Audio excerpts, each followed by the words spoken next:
Raven's Flight by Diane Sylvie.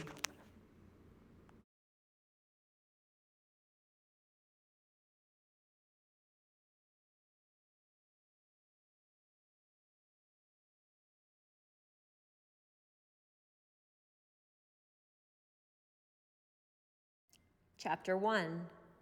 Raven shuffled the letters on the kitchen table like a deck of cards, hungry for any scrap of news from her sister Marcy.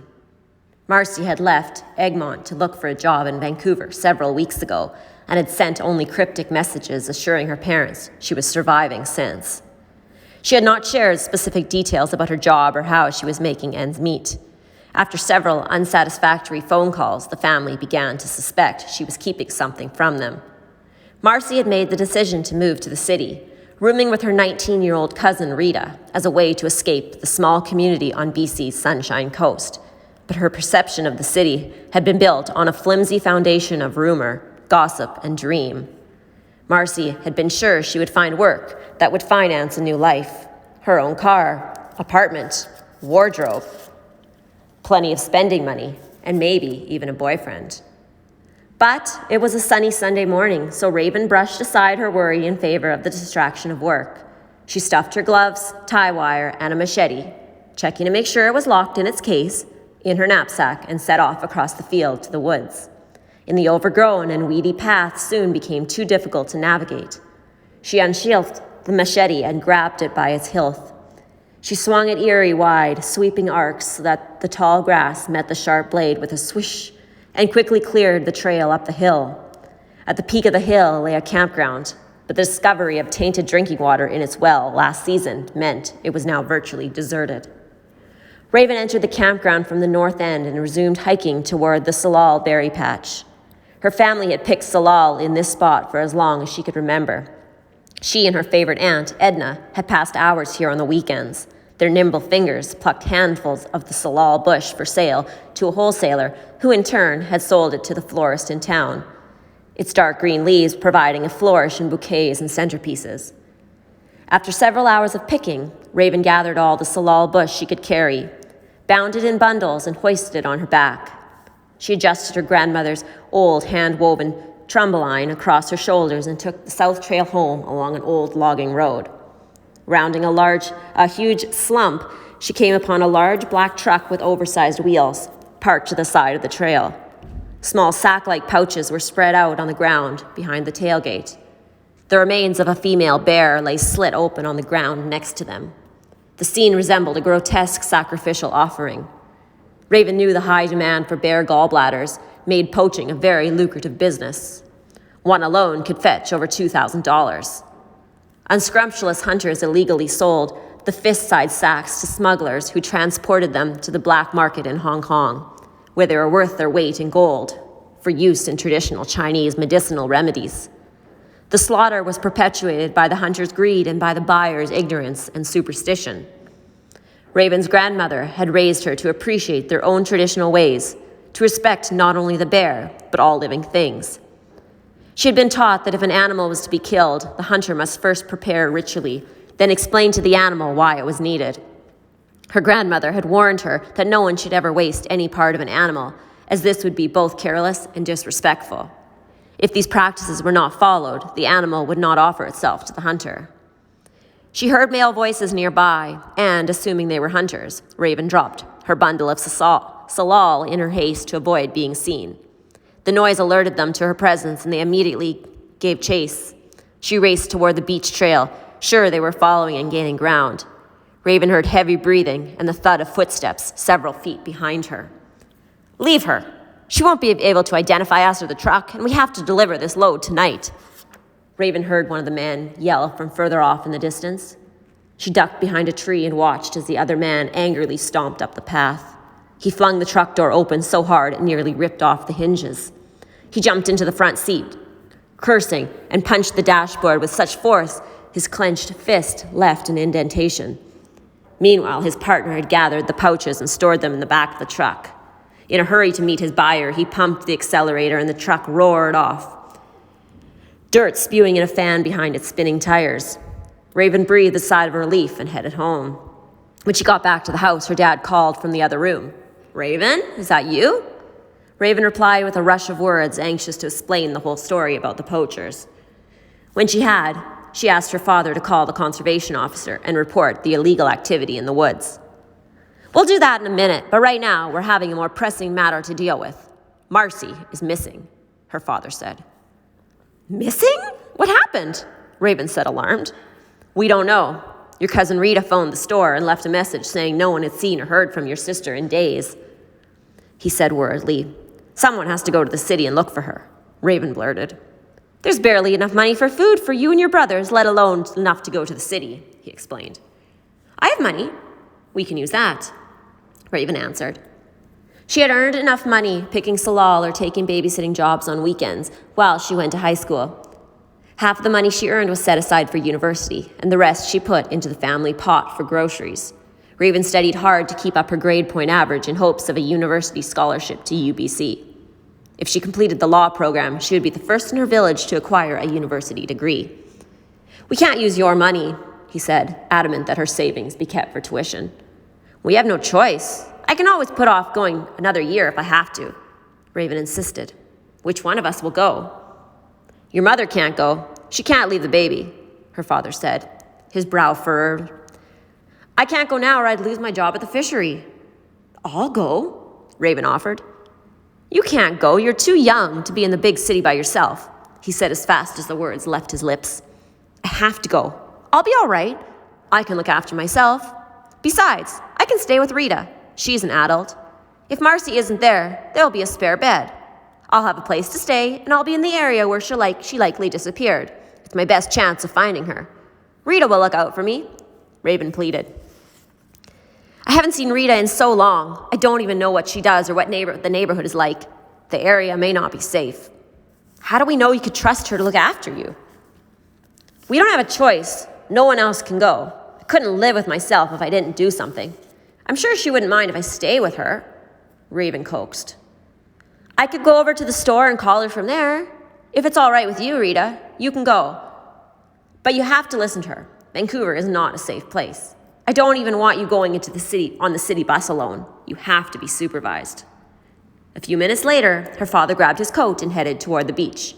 Raven and her two younger brothers, Alan and Tim, scampered after him, eager for a ride in the fishing boat.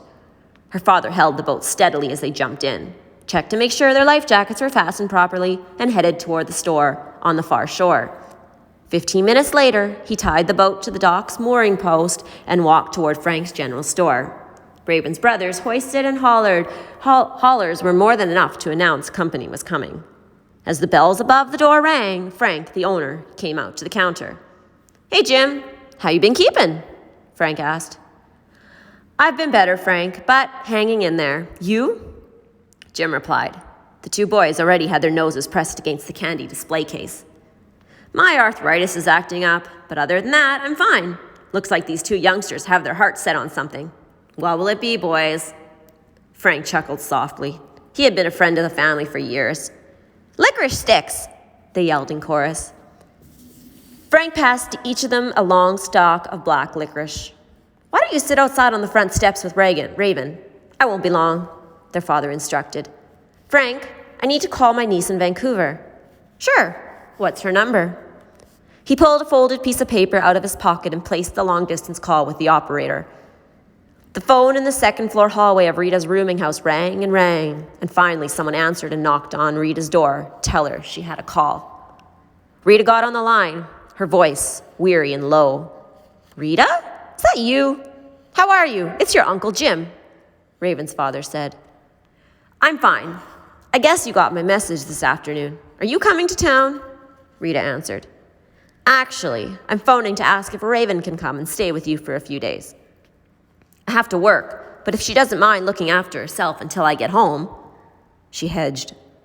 I think she'll be all right if she stays close by and is only out by day. I can check in on her at this number. I'll put her on the bus tomorrow? When will she get into the depot? Rita asked unenthusiastically. The bus arrives at 10 p.m. tomorrow night. Not a great schedule, but it's the only one that works with the ferry. Rita wrote the instructions on a notepad. I'll meet her at the station. I could use the help with rent, now that Marcy's not around. The landlord collects it weekly. She'll have some spending money and enough to cover the days she's there. Hopefully, both of my girls will be home soon. We're trying not to worry. Call as soon as she gets there, okay? Don't worry, I'll take good care of her, Rita said, hanging up. She doodled over the instructions on the notepad. The message read, May 9th, but was that 10 or 11 p.m.? Raven was quiet on the boat trip back, suddenly worried she had spoken too soon, too confidently. Back at the house, she and her father reached under her bed and took out the old safety deposit box.